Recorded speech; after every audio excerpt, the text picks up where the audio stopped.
my stance on No Frauds, I have kind of two reactions to it. I don't hate the song. I actually like the song a lot. I think it's catchy. It's definitely the best song out of the 3 that she dropped. I do like Drake on it, just to throw that out there. I do not like Wayne on the song.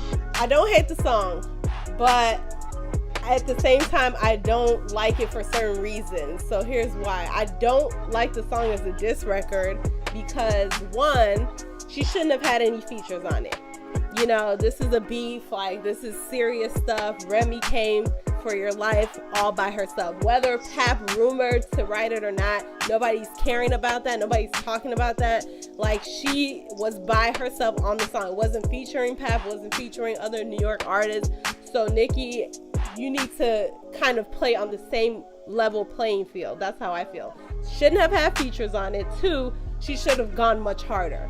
I mean, as Nicki fans, I think we've come to expect a certain caliber from her, and we know how talented and how intelligent she is. So her just like kind of half-assing the bars and whatnot, like I feel like she could have really put more effort into it. Like, she had a couple of good punchlines in it that I fucks with or whatever, but as a whole, it was a very weak diss record. 3, she shouldn't have dropped the diss as late as she did. It was too late, you know what I mean? It was like 2 weeks later or something like that. And I understand, you know, in her Instagram post, she tried to save face, saying, oh, queens don't move on peasant time, and oh, all the greats take at least 3 months to respond to a diss record or whatever, referencing Nas and Jay-Z's situation back in the day. I get it, but at the same time, she also then dared Remy to put out another song within 72 hours. Like, I don't understand that. Like, how are you setting parameters and giving harsh deadlines to someone when you took your sweet ass time to put out a diss record and claim it wasn't a diss record, even though you were responding as if it was?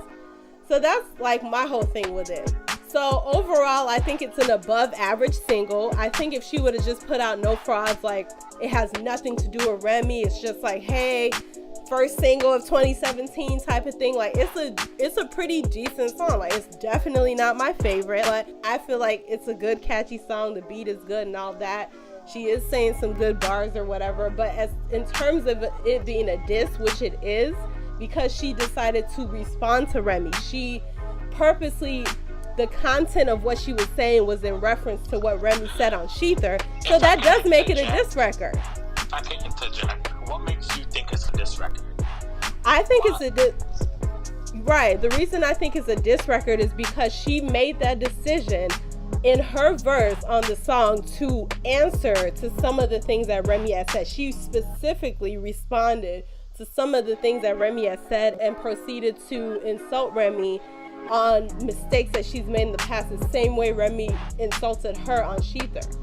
So when you decide to make your content about someone and you are actually responding to things that were said directly to you, that's what makes it a diss record. Whether you want to say, oh, it's not a diss record, this is a hit record and I'm just dissing on it. Like, no, it's a diss record. That's what a diss record is.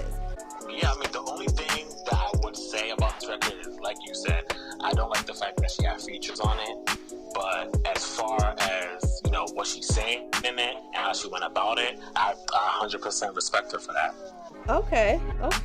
A lot of people have said, like, well, she's making money off of it, and the tactic worked for her because while Remy was silly enough to not get the song cleared by Universal, which is who owns Nas's original Ether song, Nicki was sure to put out original music with her writing and collaborators and features and all of that, and put it right on iTunes so she can start making money on it right away. And it was, when it came out, by the way, it was number 1, number 3, and number 5 on the iTunes. So obviously she's good about the business side of it. That is a given. She's become very aware and very meticulous about her business and how she can make money and how she can go about things. My thing with the situation is that I feel like No Frauds was a single that was going to be on the album. She already started working on it.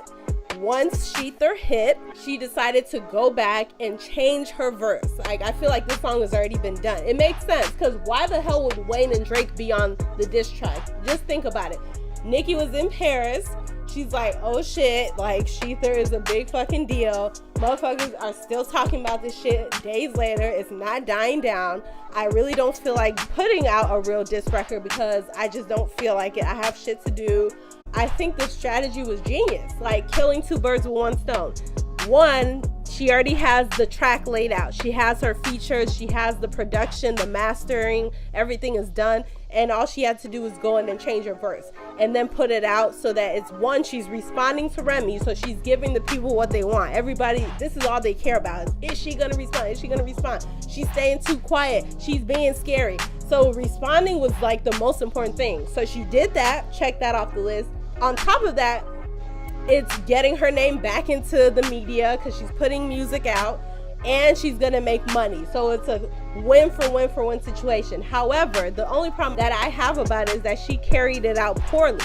The strategy was top notch. The idea behind what she was trying to do was on point, but the way she carried it out was very bad because you can't put out a diss record and make it a week 16 situation. Like, even if Drake and Wayne is on it, you could have rewrote that verse and made it a lot better than what it was. So, I mean, that's how I feel about it.